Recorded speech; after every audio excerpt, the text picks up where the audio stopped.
প্রচলিত একটা কথা আছে, যদি আপনি শত্রু তৈরি করতে চান তাহলে কারোর সঙ্গে ঝগড়া করার প্রয়োজন নেই। আপনি ভালো কাজ করুন, অটোমেটিক শত্রু তৈরি হয়ে যাবে। ভালো কাজ করলেই আপনার শত্রু হবে। যখন দেখবেন যে আপনার সমালোচনা বাড়ছে, শত্রুতা বাড়ছে, জানবেন আপনি উন্নতির শিখরের দিকে পৌঁছাচ্ছেন, আপনার লাইফস্টাইলটা চেঞ্জ হচ্ছে। তারপরেও আমরা আমাদের নিজেদের কিছু ভুলের জন্য নিজেরাই শত্রু তৈরি করি। আজকে আপনাদের সঙ্গে আমি কয়েকটি পয়েন্ট আলোচনা করব, যে পয়েন্টগুলি অত্যন্ত গুরুত্বপূর্ণ। এই পয়েন্টগুলির দ্বারা আমরা কিন্তু আমাদের নিজের শত্রু বাড়াচ্ছি। যখন দেখবেন যে ক্রমশ আপনার থেকে কেউ সরে যাচ্ছে, ক্রমশ আপনার নতুন নতুন শত্রু সৃষ্টি হচ্ছে, তখন একবার এই পয়েন্টগুলো আপনার ভেতরে আছে কি না পর্যালোচনা করবেন। তা নাহলে একটা সময় আসবে যখন আপনি এই পৃথিবীতে, এই বিশাল পৃথিবীর জনসংখ্যার মধ্যেও একা হয়ে যাবেন। প্রথম পয়েন্ট হলো, they can not relate to your interest and priorities. আগ্রহ এবং অগ্রাধিকার এর অভাবই হচ্ছে শত্রু তৈরি করার বা হিংসে বৃদ্ধি করার একটা উল্লেখযোগ্য পয়েন্ট। কেন কথাটা বলা হলো? আপনি কোথাও বেড়াতে গেছেন, আপনি গেছেন কারোর সঙ্গে সাক্ষাৎ করতে, বেড়াতে গিয়ে কারোর সঙ্গে আপনি পরিচয় করবেন। এখন আপনার কাজটা কি? সেই ব্যক্তির সঙ্গে বসে গল্প করা, নাকি আপনি তার সঙ্গে গিয়ে আপনার কথাগুলোই বক বক বক বক বক বক করে বকতে থাকবেন? তার সঙ্গে যে আলাপ করতে গেছেন, তার কাছে কিছু শুনতে গেছেন, সেটা শুনবেন না।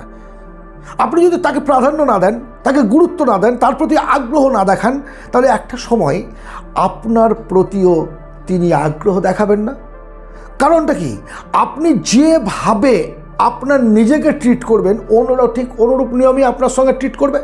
প্রথম দিন হয়তো আপনার কথাগুলো শুনবে যে আপনি রেগে যাবেন, পরিচিত লোক নন, অপরিচিত, হয়তো আপনি কিছু খারাপ মনে করতে পারেন, হ্যাঁ হ্যাঁ হ্যাঁ করে চালিয়ে দেবে। বাট একটা সময় আসবে যখন সেই ভদ্রলোক আপনাকে এড়িয়ে চলবেন, আপনাকে দূর থেকে দেখলে সরে যাবেন যে এ তো এসে আমার কান ঝালাপালা করে দেবে, সবসময় বকে যাবে। অটোমেটিক কী হবে? আপনি একাকিত্ব ফিল করতে থাকবেন, আপনি মানুষের থেকে দূরে। হচ্ছে অত্যন্ত অভাবী মানুষকে অন্যরা এড়িয়ে চলে। এখন এই প্রসঙ্গে একটুখানি জেনে নিতে হবে যে অভাবী মানুষকে কি সত্যিকারেরই অন্য মানুষরা অ্যাভয়েড করে? না। দেখবেন যে মানুষটা অভাবী তাকে মানুষ কিন্তু সাহায্য করে। এবার তাকে সাহায্য করলো, একবার দুবার তিনবার চারবার পাঁচবার 10 বার সাহায্য করলো, কিন্তু তার চারিত্রিক কোনো রকম পরিবর্তন ঘটছে না, তার নিজের জীবনের কোনো পরিবর্তন ঘটছে না।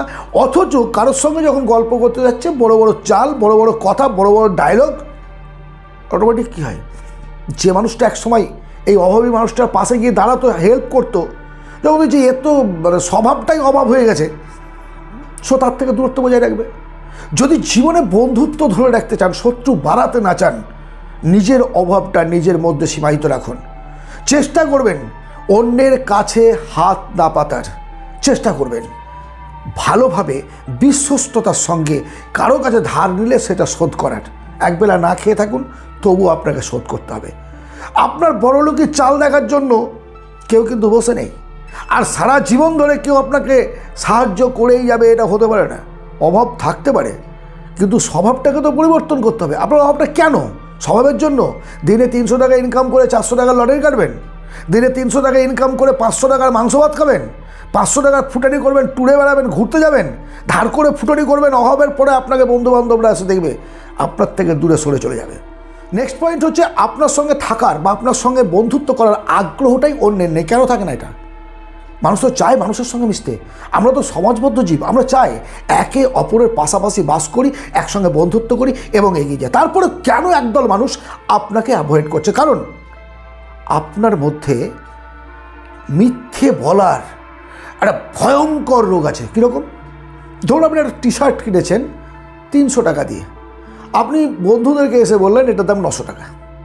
আপনি একটা জিন্সের প্যান্ট কিনেছেন যেটার দাম 1200 টাকা, আপনি এসে বললেন 2200 টাকা। এইভাবে যখন আপনি প্রত্যেকটা কিছুকে বাড়িয়ে বাড়িয়ে বলবেন, আমার পরিবার, আমার অর্থনৈতিক অবস্থা, আমার টাকা পয়সা সব বাড়িয়ে বলবেন, মিথ্যে চাপা থাকে না, একসময় সেটা প্রকাশ পাবে। যখন প্রকাশ পাবে যে আপনি সব কিছু বাড়িয়ে বলেন, তখন কিন্তু আপনার প্রতি তাদের আর বিশ্বাস থাকবে না যে এর কথা শোনা আর না শোনা দুটোই সমান। যখনই আপনি তাদের সামনে যাবেন, যখনই কিছু বলার চেষ্টা করবেন, ওরা ভেবেই নেবে এ তো অরিজিনাল কিছু বলবে না, বাড়িয়ে বলবে। কোথাও ঝগড়া হয়েছে সে সম্পর্কেও বাড়িয়ে বলবে, কারো আর ভালো কিছু হলেও বাড়িয়ে বলবে। তো ভাই একে প্রত্যাখ্যান করাই ঠিক, একে সরিয়ে দেওয়াই ঠিক। নেক্সট পয়েন্ট, সমালোচক এবং বিচারপ্রবণ। আজকের আলোচনার যতগুলো পয়েন্ট আমি বলবো, সবচেয়ে মূল্যবান পয়েন্ট হচ্ছে এটা। আপনার পকেটে যত টাকাই থাক না কেন, আপনি যত বুদ্ধিমান, বিদ্বান, ক্ষমতাবান হন না কেন, যদি আপনার মধ্যে সমালোচনা করার গুণ থাকে, তাহলে একটা সময় আপনি একা হয়ে যাবেন। বাঙালি সমালোচনা করবে না এটা হতে পারে না। যেমন চালে কাঁকড় থাকবে না হতে পারে না, নদীতে বালি থাকবে না হতে পারে না, তেমনি সমালোচনা করার মানসিকতা থাকবে না বাঙালির মধ্যে, এটা কিন্তু ভাবা খুবই অন্যায়। তবুও আমি আপনাকে বলবো, যখন আপনি কারোর সঙ্গে বসে গল্প করছেন, সমালোচনা করছেন, মানে তৃতীয় কোনো ব্যক্তি নেই, তার সম্পর্কে সমালোচনা করছেন, ভালো বলুন, খারাপ বলুন, ইত্যাদি বলুন, যা কিছু বলুন, অপরপক্ষের যে মানুষটা আপনার সামনে বসে আছে তার মধ্যে একটা নেগেটিভ ইমেজ যাবে যে আপনি যে নেই তার সম্পর্কে সমালোচনা করছেন। তাহলে আমি যখন থাকবো না, আমার সম্পর্কেও কারো কাছে সমালোচনা করবে, সে কী করবে? সাইলেন্ট হয়ে যাবে। তার ভেতরে যদি কোনো আবেগ থাকতো, যদি কিছু বলার থাকতো, ও কিন্তু আপনাকে বলবে না, চুপচাপ আপনার কথাগুলো গিলতে থাকবে।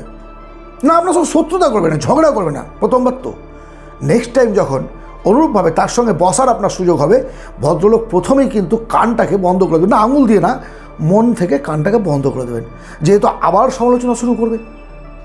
এইরকমভাবে যদি আপনার স্বভাব থাকে যে সবসময় কারোর না কারোর সম্পর্কে সমালোচনা করাটাই গল্পের একটা আসর চালানোর মাধ্যম, তাহলে কেউ আপনাকে সেই গল্পের আসরে বসতে নেবে না।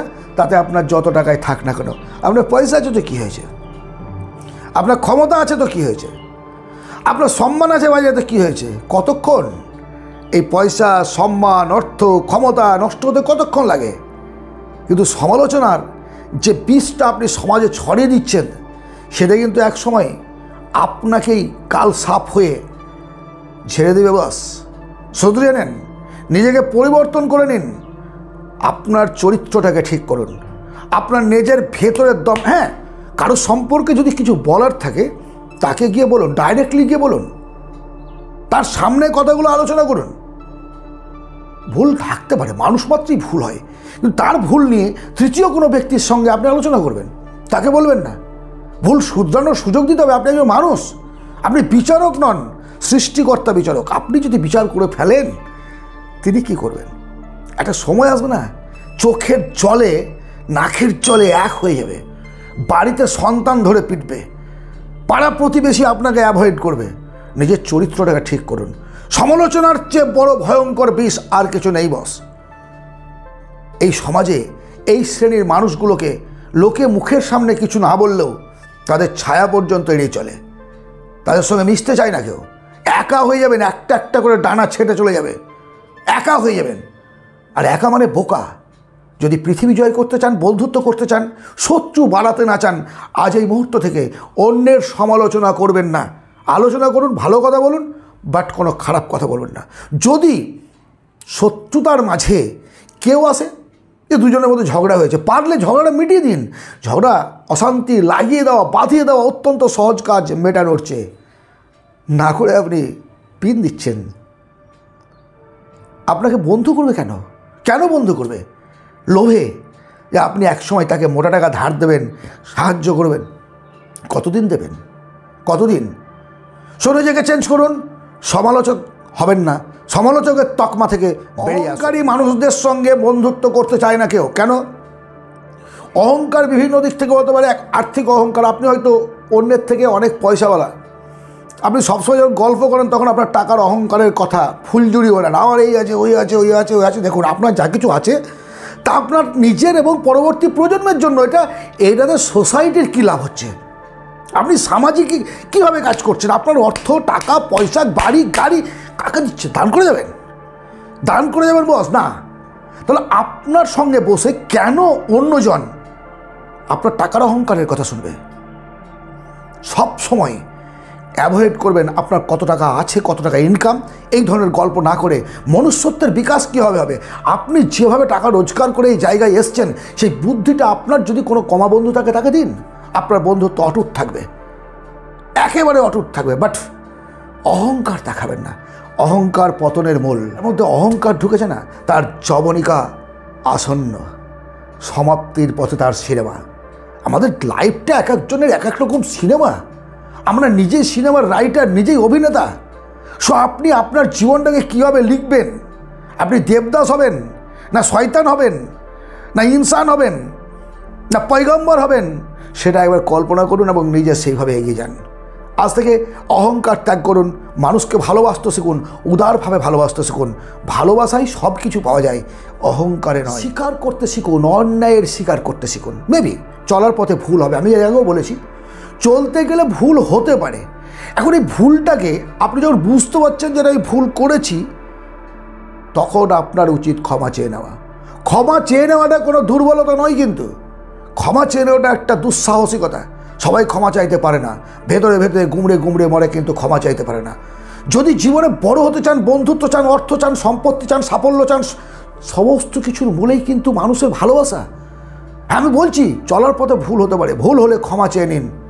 কারোর সঙ্গে কোনো কারণে তর্ক হলে, কোনো কারণে ঝামেলা হলে, কোনো কারণে ভুল বোঝাবুঝি হলে 24 ঘন্টা পেরোতে দেবেন না। উইদিন 24 আওয়ার্স, যেন সন্ধ্যের পর সকাল না হয়, সূর্য ডোবার আগে আপনি আপনার সঙ্গে তার সঙ্গে ঝামেলাটা মিটিয়ে নিন যত দ্রুত পারবেন। কারণ যতটা রাত পেরিয়ে যাবে তত দূরত্ব বাড়বে, তত ফাটল বাড়বে। একসময় চরম বন্ধু চরমতম শত্রুতে পরিণত হবে, সেটা আরও খারাপ। আপনি নিশ্চয়ই চান না যে আপনার সকলেই শত্রু হোক বা একজন একজন করে শত্রুর সংখ্যা বৃদ্ধি হোক। আমরা কি চাই? বন্ধুত্ব চাই। সুতরাং নিজেকে, নিজের ভুল স্বীকার করে ক্ষমা চাইতে শিখুন। বাউন্ডুলে মানুষদেরকেও পছন্দ করে না। বাউন্ডুলে মানুষ মেন আপনার কোনো লক্ষ্য নেই, কাজ করার কোনো উদ্দীপনা নেই, আপনার জ্ঞান বুদ্ধি বিবেক থাকা সত্ত্বেও সেটা প্রয়োগ করে টিউশনি পড়ার ক্ষমতা নেই। আপনারা কিছু বললেই বলবেন যে না ভাই আমার দ্বারা এটা হবে না। আবার যখন আবার আলোচনা সবাই বলবেন যে আমার অর্থ নেই, সরকার চাকরি দেয় না, ইত্যাদি ইত্যাদি ইত্যাদি। আপনি গল্প করতে থাকবেন, সামাজিকতা ভালো না, কেউ ভালো না, আমি ছাড়া সবাই খারাপ, আর সব আমাকে কিছু দেয় না, সবাই ঠগিয়ে দিয়েছে আমাকে। কোনো একজন বন্ধু চাকরি পেয়েছে, কোনো একজন বন্ধু চাকরি পেয়েছে, তারই বন্ধু, তার সম্পর্কে প্রশংসা নয়। কী বলবে জানেন? আমি জানতাম ও চাকরি দেওয়া, পড়াশোনায় ভালো ছিল না, ওর বাবা কাকা মামা জ্যাঠা কেউ একজন আছে, সে তাকে চাকরিটা ঢুকিয়ে দিয়েছে। আরে বাবা, এইরকম করে বন্ধুত্ব বাড়ে না। আসলটা কী জানেন তো? আপনার রাহু কেতু সব খারাপ, আপনার সঠিক সিদ্ধান্ত আপনাকে দিতে দিচ্ছে না। বস, জীবনটাকে নিয়ে ছেলে খেলা করবেন না। অন্যের উন্নতিতে নিজে হিংসে করে নিজের ঘুম কামাই করবেন না। অগোছালো জীবনযাপন করবেন না। বাবার আছে তো কি হয়েছে, কতদিন লাগবে সেগুলোকে নষ্ট করতে? কাজ করুন। যার লক্ষ্য নেই, কাজ করার উদ্যম নেই, কাজ করার ক্ষমতা নেই, তাদের থেকেও মানুষ আস্তে আস্তে সরে যায়।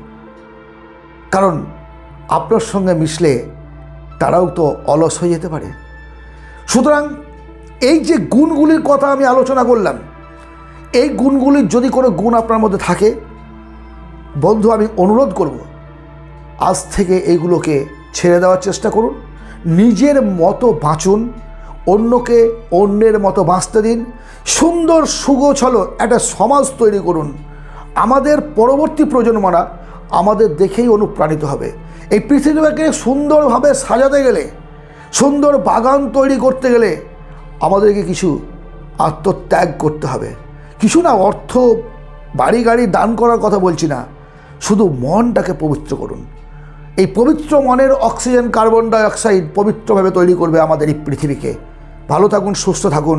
আলোচনাটি ভালো লাগলে লাইক এবং সাবস্ক্রাইব করবেন, বন্ধু বান্ধবদের মধ্যে শেয়ার করবেন। আবার দেখা হবে পরবর্তী ভিডিওতে।